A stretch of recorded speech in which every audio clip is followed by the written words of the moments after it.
Welcome, people. Welcome back to the channel Chosen Wisdom Football, a channel where critical thinking is a must if you want to be part of this community, people. I hope you're having a good day.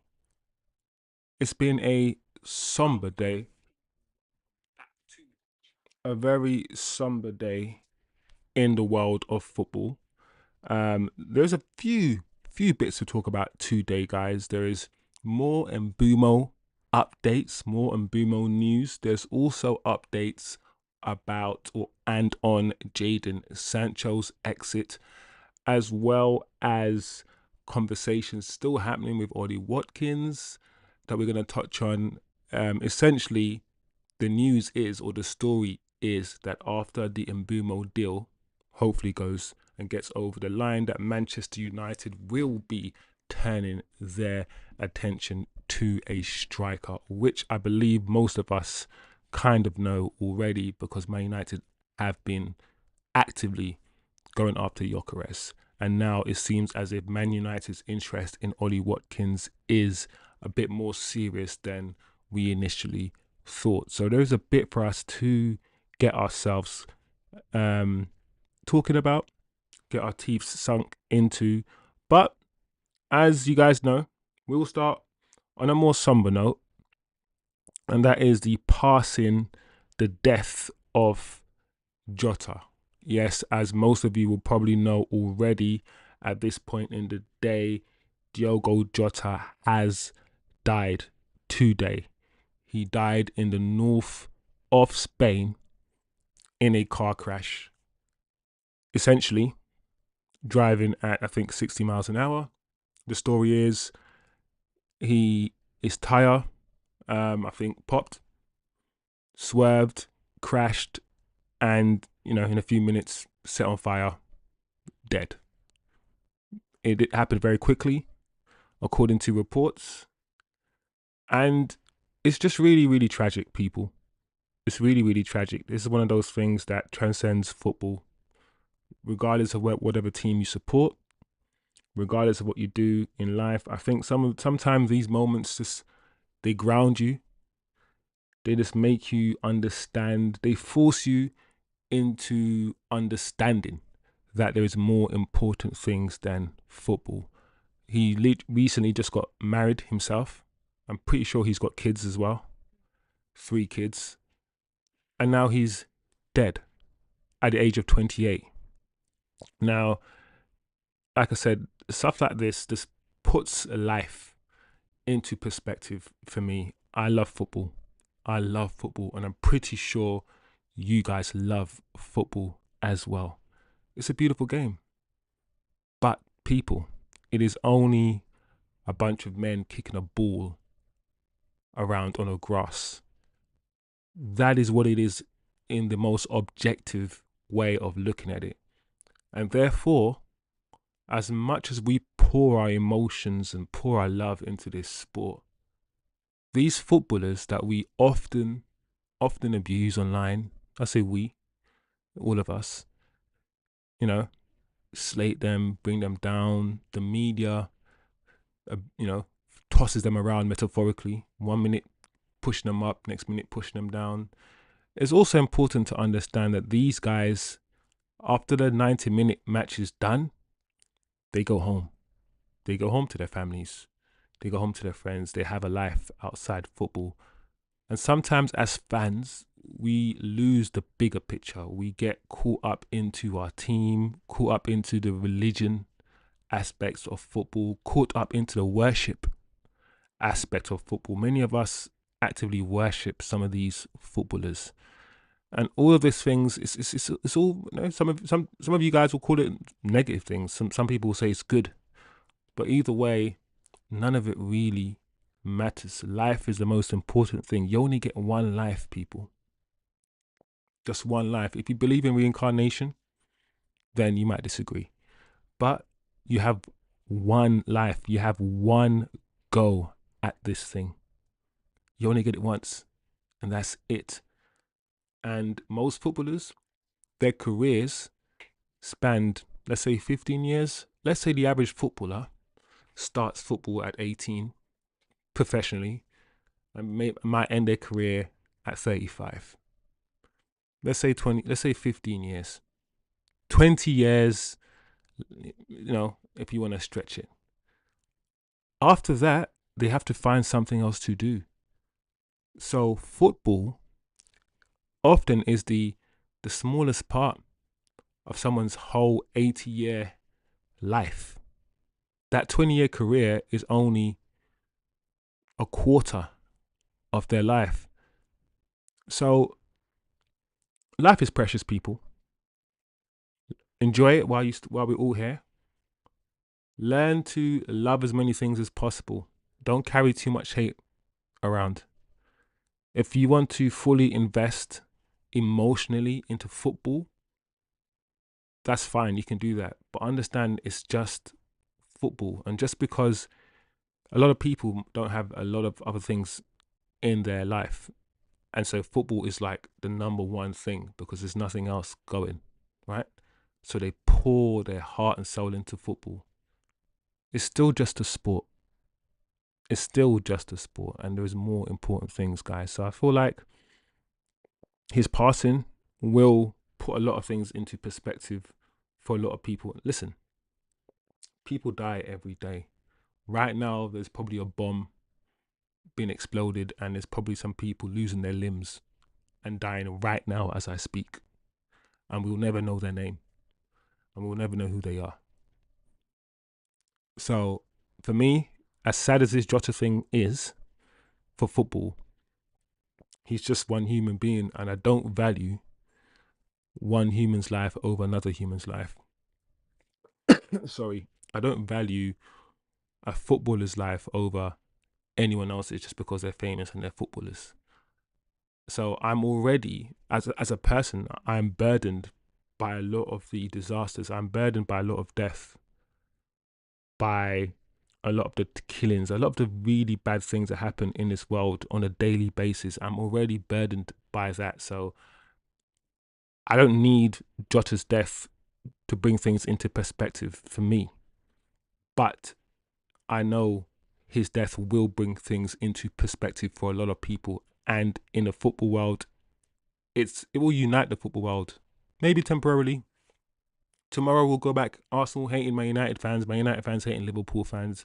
Tomorrow we'll act like nothing happened. But at this moment of time, it's good to remember him as a footballer. Just remember some of the good moments. He's a great footballer. At Wolves he was amazing. At Liverpool he was clutch. Everyone's coming out singing his praises, saying their condolences, and it's a really, really sad day, guys. So that's my take on it as a whole. I think we need to just apply this a human touch to this moment and look at this moment through human eyes rather than a Man United eyes, rather than some sort of tinted eyes. So R.I.P. Jota. You'll probably never see, well, of course you'll never see this. It's quite a silly thing for me to say, to be honest, but R.I.P. and God bless, I guess. So that's what it is, guys. That's what it is. The show must go on, as they say. The show must go on. So, speaking of the show going on, guys, please, on entry, please smash a like. Turn on your notifications if you have them. And of course, subscribe below. It's a brand new channel. I'm going to amalgamate all the Manchester United news for you. Everything that matters in one space for you guys to converse about, mull over, digest, whatever word you want to use. It's a really good channel. We like to think about things on this channel and not just react emotionally to things. We try to be as objective as we can and use our brains as much as possible, guys. So welcome to any newbies on the channel. So let's get into it, guys. Mbeumo, and I've been saying on this channel that we're Man United are pretty comfortable with the Mbeumo situation. I still don't think there is any worry from the Man United standpoint with regards to Mbeumo. I still believe that we will get Mbeumo. I did say on the channel a few days ago, or it might have been last week, that when all the reporters, I think even including Fabrizio and everyone else, was saying that a medical was going to happen this week, I did say on this channel that no medical has been booked. That's a lie. I did say the deal had not been accepted and there'll be no medical this week, even though everybody and their dog was telling you that there was going to be a medical this week. Tomorrow's Friday. So if there's a medical this week, it has to happen tomorrow and the deal has to be accepted today. Or maybe the medical on Saturday, which means a deal has to be accepted on Friday. And he has to, that's not going to happen, people. It's not going to happen. So just pay attention to people who lie to you. Because all that happened is that people just put two and two together, assumed the second bid was going to be accepted, and then assumed that after the second bid accepted, the medical will happen in 2 days. And then everyone started tweeting, medical next week, official, medical next week. Nobody knew anything. And I'm tired of these journalists just chatting shit, so yeah, big up yourself, TK. I hope you're doing well today. Ask yourselves, am I okay with dying today? If not, be nicer to everyone. Start taking yourself seriously and improve your life moving forward. Yeah, sometimes it takes certain things, to jog you into doing certain things. Like that person that you fell out with over foolishness, give them a call and say, do you know what? Life is bigger than this dumbness that we fell out over. Life is short. Let's go and grab a drink. Sometimes it just takes these moments, man. So anyway, as you can see on screen, people, Brentford want the same fee that Man United paid for Matheus Cunha, with a fixed fee of 62.5 million and then add-ons. I've said this many times, people, that they want around that much with about £5 million add-ons. I believe £67 million package will get Mbeumo. I think I've been really consistent for a long time when it comes to Mbeumo with what I believe will be accepted. So it goes on to say, this is Ben Jacobs, United's second bid was very close to Brentford's demands. And there is every confidence that the deal will get done. Then Bryan Mbeumo will be a United player. Of course, if the deal's done, and he'll be a United player. So, but the point is, people, the point remains the same. A £67 million total package will be good enough, and Brentford want minimum £62 million with no add-ons. They want to know, that Man United will pay them £62 million regardless of what happens. That is the fixed fee. They want that same fixed fee as Matheus Cunha. That's all. And I think they've been consistent. That's something that we've consistently heard from them. 62 million fixed fee. If you want to throw in add-ons, you can throw in add-ons, but we want at least what you paid for Cunha. I think that has been clear from day one, but Manchester United just refuse to pay that money. They want Man United to be bidded 45 million plus add-ons, 55 million plus add-ons. We are close. If all we need to do is add on 7 more million to make it, to move it from 55 to 62.5.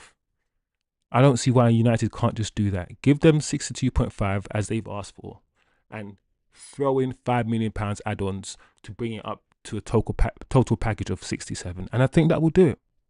That would do it. So it's a bit weird that we're not getting this done over the line.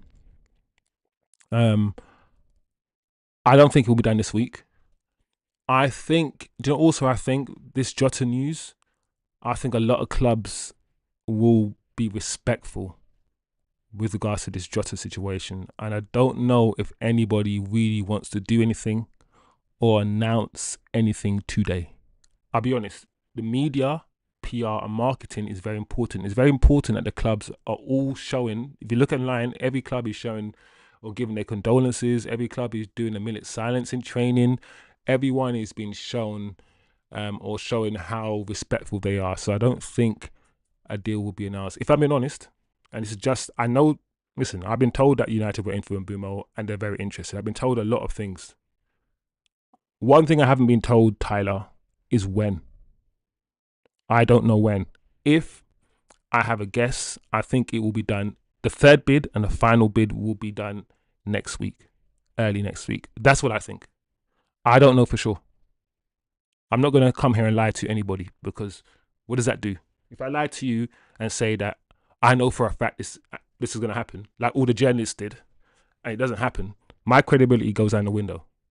They can continue posting crap and hoping that something sticks, and then once they get something right, that's it, they're back. But me, I can't lie, because you guys will stop watching. So I believe early next week. However, that being said, people, there's also talks about Man United potentially. Are you going to put it up? Yeah. Yeah. Yeah. So this is also being floated around. TK, let me quickly see what TK is saying in the chat. Wiz, something tells me that if we're at Liverpool, this Mbeumo deal would be crossed in line already, and for less. No deals until next week out of respect. Yeah. If the thing is, I hope, there is not something else happening in the Mbeumo deal, and I'm going to talk about it in a second. What could be happening, and what I said many times, I fear. Right, I fear that if the longer we take to do this deal, the more deals happen, the more Brentford are going to look at all the other deals that are happening, and they're like, hold on a second. We should let's increase it. Let's take the piss and keep increasing it. And my fear is that could happen. That is my fear, and that is why I want this deal to be done as quickly as possible. So when all the Elangas and all these other guys who are not as good start going for ridiculous monies like £60 million, that Mbeumo deal will look good. It will look good in comparison. But Brentford will see that stuff. And if we don't do the deal quickly, my fear is that they will start taking the piss. And rather than demanding the same as Cunha, they will increase their demand to £70 million. That is something similar that happened to Anthony. If we bought Anthony early on in the window, we would have got him for cheaper. But we kept dragging it on, and we tried to get him later in the window, and I think the fee rose to about 85 million euros or something like that for Anthony. That is actually one of my fears. That is my fear. So, TK, no deals until next week out of respect. Yeah, like, that's how I feel. I feel that this Jota news, a lot of clubs will do the whole respect thing and, not announce announcing a deal right now while everyone's feeling sad and stuff. It will be very weird, and I'm not quite sure how it will be received. So I feel like, rightfully or wrongly, because some of you will try to say, or maybe say, that the clubs now are, a lot of clubs, let's be frank, there's a lot of clubs who don't care about Jota. Let's be real. And a lot of clubs will be using this news to farm engagement, to show that they're compassionate clubs, to show that they care about stuff. They don't care about Jota. But it is what it is. No, the charger. I'll tell him the charger. But only if you can. So this is the news, apparently, that's coming out with regards to Mbeumo. There's belief, right, that if the upcoming bid is rejected, the club could walk away and turn their attention to alternative targets. I want to know what you guys think about that, because it will be very, very frustrating from a Manchester United fan standpoint if we've taken this long to negotiate and to do this deal, to just walk away. However, it depends on what's happening here. So like I said, there's two different scenarios, I think. Scenario number one, people, is this. Brentford have always asked for the same amount as Cunha. the fee of £62.5 million. You can dash in add-ons as well on top of that. They've always asked for that, and that is what they want. Nothing more, nothing less. Well, if you got more, of course they take more, but nothing less, right? Cool. And Man United are the ones who are just trying to lower the fee, trying to haggle, and Man United are the ones that will not, not bid that amount. If the third bid goes in, and the third bid is like £60 million, but £5 million add-on, and that's the last bid, then the reason why we do not get Mbeumo is Manchester United and Manchester United's failure to give Brentford what they want. And if you want to walk away after that, then we can, so it's cool. But understanding we're walking away because we have not met or agreed the fee that Brentford has always said that they wanted. That's number one scenario. The second scenario, as I've explained before, is if Brentford say, do you know what? Let's increase it to £70 million. So if we bid £62.5 million plus £5 million in add-ons, which is essentially what they want, and they still reject the bid because they now want £70 million. In that scenario, my pride might kick in, and I might be like, do you know what? You're taking a piss because you said you wanted £62.5 million, and now you all of a sudden you're taking us for a ride, and all of a sudden you want more and more because you know we're desperate, because you know we want him. At that point, I might agree with walking away. At that point, I might agree. The issue with walking away, of course, people, is who is Man United's second, third, or fourth choice after Mbeumo? If we walk away, will Tottenham pay the £70 million and get him? That's the danger of walking away. So as much as we want to walk away and say, no, we're going to walk away, we're Man United, Brentford got us our balls in a vice. They've got our balls in a vice right now. If we walk away, the fan base is going to be angry. I guess some of the fan base will be like, it's too much money for this player. But then my question to the fan base and to all of you is, who's next on that list? Who's next on the list? And Kudus? Asemedo? Or Semedo from, yeah. See, where does he play for? Brentford? Bournemouth? Semedo.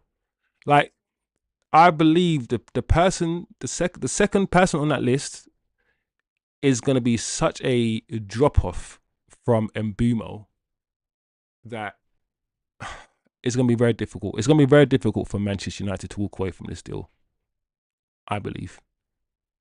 But I also think it's important for Brentford to know that Man United could walk away. I guess from their perspective, they know Tottenham have got a lot of money. So it's difficult, people. It's difficult. What's TK saying in the chat? Let me quickly see. You're right. United have the blinders on right now, just like we did with De Jong. Then we wake up and realize the window is closing and start panicking, buying again. Yep. Could we risk walking away? Make agreement with Mbeumo to pick him up on free come next summer. If Mbeumo is so passionate about us, we could play. Yeah, TK, that's one thing we could do. We could, I mean, the extra year he has, because technically he's got two. He's got 1 year proper, and then he's got another year if he agrees. So technically he's got 1 year. We could say to Brentford, that's cool, that's fine. We'll take him on the free next year, and he won't sign that extension. So you literally have 1 year, and we'll take him on the free. We could say that to Brentford and play that card. I'm not quite sure why we're not doing that enough. I would be very curious now to find out what Mbeumo does when he returns to training. Is he going to just return to training? Because something tells me that Mbeumo, he's not going to be disruptive. He's not going to be doing what Gyökeres is doing, or what Anthony did when Anthony just, tried to force his move. I think Mbeumo will just go back to training, and because he's grateful. He's just grateful for his career. He's one of those sort of footballers. So I can't see Mbeumo forcing a move, which is kind of what right now the best thing that could happen is for Mbeumo to kick up a fuss. The best thing for United right now is for Mbeumo to start coming out and saying, let me go. I'm not going to train if you don't let me go. And all these things, I think that will work in Man United's interest, but I don't think he's going to do that. So Man United, we're in a very delicate situation with regards to Mbeumo. Once again, I still think it will happen, but we've been there many times before, guys, where whether it's De Jong or whoever it is, where we think something's really going to happen, and then last minute it doesn't happen. So, I'm still 85% sure it will happen, but United are playing a very, very, very sticky game. They are. They are. Shakur. Big up yourself, Shakur. Thanks for joining. Thanks for jumping in the chat. How do you think we will get Mbeumo deal over the line? I do. I feel like we're too deep. We're too far in right now. We know exactly what they want. We haven't got Delap. And I feel like to get him, and this if Brentford are truthful, by the way, to get him, all we need to do is increase our second bid by about 5, 6, 7 million. That's all we need to do, and we will get him. I don't think this deal is difficult to do. Manchester United are just haggling over a fee because they want to keep as much money as possible so we can do other signings. That's what's really happening. So I think it will still happen. The only people, and I keep saying this, that will prevent this from happening are Manchester United themselves, because they failed to agree at a fee. Unless Brentford, like I said before, do something dodgy and start increasing what they want, start demanding 70 million, then 70. If they start doing that, then I'm not gonna lie, guys, I might be like, okay, we tried, we were authentic, we came honestly, and you guys are taking a mick, so let's walk away. But then the question is, as I said before, walk away to what? What's the alternative? That's a question I have for you guys more than anything. TK, risky that would be, but if he's really wanting United, we can wait. Yeah, that's the thing. If we need to be certain, we need to, because footballers lie. Footballers also play clubs off each other. If I'm a footballer, right, and I really want to leave, and two Liverpool and Man City are after me, I don't support either of them. I'll be like, do you know what? I wouldn't mind playing for either Liverpool or Man City. Whoever gives me the most money and offers me the best terms, I will go and play for you. So footballers also say yes to multiple clubs themselves. So if we can be sure, we've spoken to this guy and this guy says, I want to come here, end of story. We are 100% sure that he won't go nowhere else, run down the contract for the last year, and then come on a free. Play Ahmad as a 10, play Dogu as a right wing back, Diego Leon as a left wing back or something, Cunha as a left 10. And then if we get Ollie Watkins or whoever, play him up front, or Xerxes. Who knows? Anyway, let me see if I have anything else on Mbeumo. No, we don't have anything else on Mbeumo. Let's go on then and talk about this topic. And I think a lot of you guys probably know this already. We are looking for a striker. That is clear. I mean, the striker was the first thing we tried to sign. We tried to sign Rory Delap, right, before we went on to Mbeumo. So this is not news that we want a striker. And it shouldn't really be news that after the Mbeumo deal goes through, our priority is a striker. That's not new. Everybody knows this. But it's just good to understand that Man United are putting it out there that a striker is their priority, which is good news for the fans. Manchester United are putting it out there that they could potentially make 4 signings after the Mbeumo deal happens. They're putting it out there, so they're getting the fans. They're trying to get the fans giddy. They're trying to let the fans know that they're working on things. They're doing things. All the talk about getting players in before pre-season for the manager, all this stuff is gone out the window because pre-season starts on a Monday, people. On Monday. And when the only signing we've made is Cunha. That's it. So he's the only new signing that's going to turn up at pre-season. And we haven't sold anybody. So all the players, the Sanchos, Rashford, they will all be going back to Carrington for pre-season. So that is one of the reasons, guys, why as much as loads of people want to back Ineos and say Ineos have been doing great.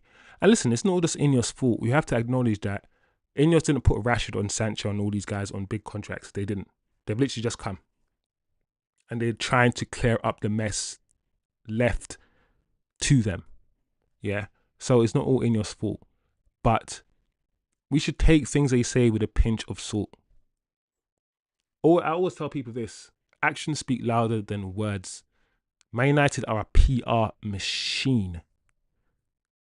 They are a PR machine. But for me, just stop listening to what they say. Stop getting excited every season. And just look at what they do. That's what I would say. So, yes, Man United are in for a striker. Great.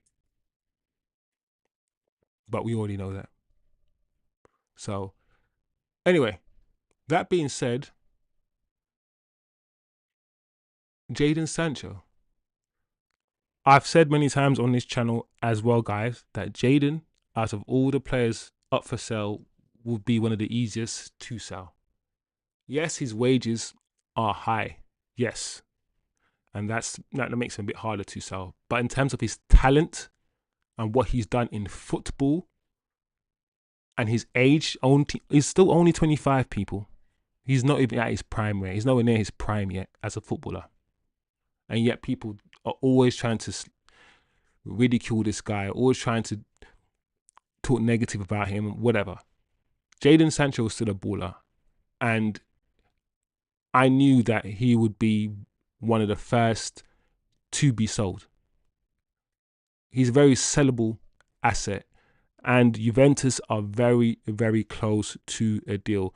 It's not a loan deal. It's not a swap deal, as many people are trying to report.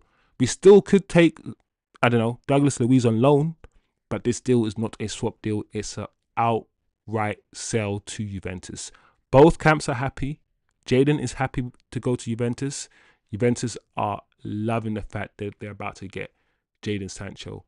That being said, the fee, the wages are still too high. But Jadon Sancho is willing to take a slight pay cut to go Juventus. I think that's going to come out very soon that he has taken a pay cut.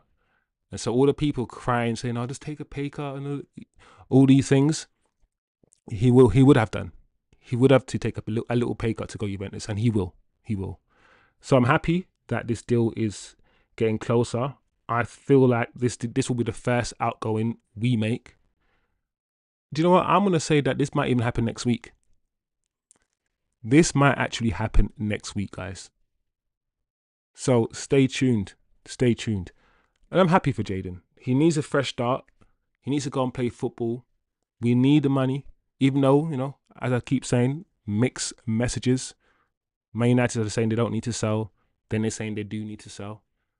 Man United are putting it out there that they've got a 200 million transfer budget, while at the same time saying in order to get Mbeumo and other players, we need to sell. So it's like we're getting conflicting messages from the club all the time in terms of their financial situation. And I feel like they send two messages. I feel like the club send messages to other clubs, like to Brentford, to say that we don't have any money, right?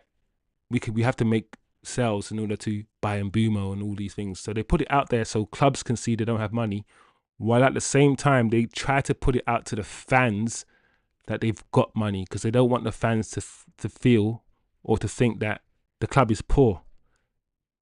That's what I think United do.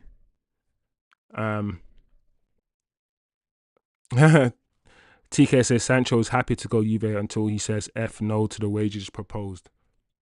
I think Juve will pay him a decent. I think Juve will probably offer like 170, 180.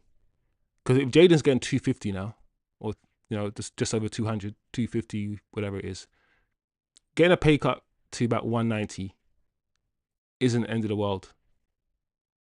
So we'll see, guys. I think this will happen. I really do. But if I'm wrong, I'm wrong. And we move on. Life goes on. But I think this will happen, people. I really do. So yeah, that's most of the news, guys. This is going to be a very short show. There's not a lot really going on apart from a few updates here and there. Man United are now, more or in more talks with Aston Villa with regards to Ollie Watkins, so United are taking that a bit more seriously. It's a slow news day, and it's a slow news day because of what happened. Let's be honest. Um, I bet United are picking up some of his wages. I think it. Well, I would be surprised if United try to cover his wages if he goes on a permanent deal. I could understand if United might say for the first year he signs with you, we might cover his wages because he's got, I don't know, 1 year left on his contract here at Man United or something like that.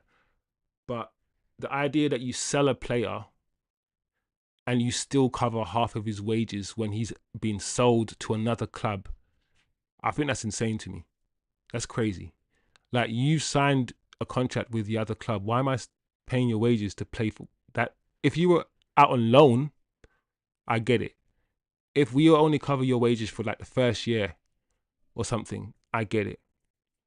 But yeah, I'll be very surprised, TK. I'm not gonna lie, bro. I would be very surprised if United are doing that. If they are doing that, then it is what it is. I need to try to understand why. But I'll be surprised, bro. I would be. Um, Let me see if there's anything else for us to talk about, Manchester United related. Let me see if there's any sort of news on Twitter. Most of the news is really about Jota. There's videos about, you see videos on the crash or where it happened and all these things. What's that? Ben Jacobs. All right, guys. There was a bit. Oh, TK says that kind of stuff happens all the time in North American sports. Yeah, I don't see it happening a lot in football, but I can see it coming into football. You know, the ones where I see football, which is a European game, where America don't really have their claws on it yet. But the more and more these guys become money hungry, and let's be honest, a lot of the money is in America. We have to pander to North Americans a lot because that's where a lot of the capital is. And FIFA football is always about how much more money we can get, how many more games we can squeeze in the football calendar. Can we get these guys to play matches in America, in the United States? We are now pandering more and more to the North American eyes. And I'm not going to lie, the way that some North American sports are organized, for instance, there's no relegation in football or in soccer in the United States. The way that Americans see sport is not really the same as how Europeans see sport or see football. And I just hope that we still, maintain that integrity that we have and we don't overly make it this capitalistic monster. It is already becoming that, but it doesn't need to be that. The purity of football needs to be preserved, in my opinion. But there's news, there's updates, breaking news once again, people. Ben Jacobs on your screen. I always like to show you guys the evidence. I always like to show you guys that I don't make things up. I don't just talk out of my arsehole language. I get my talking points from credible sources. We have conversations on this channel because certain people who are supposed to be credible are saying certain things. And that's it. So, as you can see, people, Manchester United, according to Ben Jacobs, are holding firm on their 60 million valuation for Alejandro Garnacho, which has deterred interested clubs like Chelsea, Aston Villa, and Napoli, who consider the price tag too high. A lot of you guys have been saying this. A lot of people will come out and say, see, we're asking too much for Garnacho. He's not worth 60 million pounds, etc., etc. Listen, 60 million pounds is an asking price. I guarantee, if someone comes in 50 million pounds, we will listen. I'm not saying we will accept it. We will listen. That's just what we want. I think that's the high end, and everybody does this. Everybody does this for Mbeumo, for Ikatike. What they want is a high end, right? It doesn't mean they're gonna get it. Sometimes they do, but it doesn't mean they're gonna get it. And I think United know that if they start high, they'll probably sell him for about £50 million. That's what I believe. That's what I believe. I don't know for sure, guys, but it makes sense in a market which is fully controlled by supply and demand, where everything is known, all the information is out there, so you can't hide costs with lack of information. In a pure market, people, I think Alejandro Garnacho is a £40 million player at most in a pure market. However, this is not a pure market. He's a homegrown talent, technically, because he's been there, from the age of 15, I believe.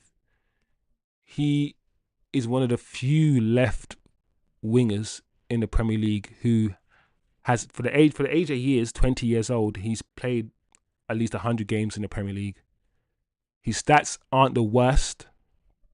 He's not my kind of player, but his stats aren't the worst. I reckon he will do something at another club. And as much as this tweet talks about other clubs being deterred by the price, it shows that they're interested still. There is interest in Garnacho.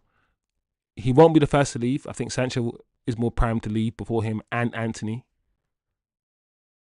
But there's a good chance Garnacho leaves. If Garnacho doesn't leave, it's going to be very difficult for him, because he's going to be one of those footballers, I think, that eats in the corner somewhere, that trains with the youth. He's going to be like that, because I don't think the manager wants him anywhere near the first team. So he has to go. He has to leave. So that's breaking news for you guys. Apparently, people are finding this fee too high for Garnacho. But let me know what you guys feel about Garnacho. Do you think he will stay? I can't see Garnacho staying. Like, if no one comes in for him, we'll probably send him on loan, if I'm being honest. But let me know what you guys feel, what you think about this updated Garnacho news by Ben Jacobs. Ben Jacobs seems to be everywhere. I think this summer he's got his claws in everything. He's always just reporting. So it is what it is. That's Garnacho. So today, like I said, a very quick show. Today. We spoke about Garnacho a little bit. We spoke about the Mbeumo news, and potentially Man United could walk away from Mbeumo deal if Brentford continue taking a piss. We spoke about that, and of course we started the show touching on Jota, touching on Diogo Jota, and as we can see up on the screen, everyone is doing their sort of minute silence. Everyone's paying their tributes to Jota, and you just, like I said, it will just put things into perspective, man. It does. Like, let's not kill these people over football. Let's not do that. Let's understand there's more things that are much more important than football, guys. Family, love. At the end of the day, when you're looking up at the sky and you're about to die of old age, you're not thinking about how much money you made. You're not really thinking about that stuff. What you're gonna think about is the memories, the fun you had, the love you had. Those are the things that stick with you, that you're gonna look back at. So, somber moment, a somber way to end the stream. It's not one of my usual, exciting streams where I'm shouting or where I'm just animated. I feel like it's been one of those sort of somber streams, really, if I'm being honest. But I hope you guys are having a good week. Other than that, love your people, love your family, guys. Hold them dear. Love football, but understand that if football would go tomorrow, if football was cancelled and there's no more football to be seen, football to be played ever again, there'll be other things to do, people. There will be other things to do in life. Look after yourself. There's a message from Klopp as well, which is really, really emotional on screen. about Jota. So it's just really sad, people. It's really, really sad. But TK, as usual, you keep this channel running, bro. I'm not gonna lie. I appreciate you. Tyler, big up yourself. Shakur, I haven't seen you before, but as many new people are welcome as possible. I always try to interact with the chat and try to keep things flowing, try to have good conversation, try to humanize things, try to bring objectivity into stuff, and for everyone just to feel like they've got a space to say whatever they need to say on this channel. You know, whatever you guys want to talk about. If I'm having a conversation about something, you guys are having a chat or having a chat in the chat, I might change what I'm saying. I might jump out whatever topic I'm talking about, and I might join you guys and start having a conversation with whatever topic you're talking about. So it's fluid on this channel, man. And like I said, this is just me doing news, transfer news. This is not my forte. My forte is watch alongs.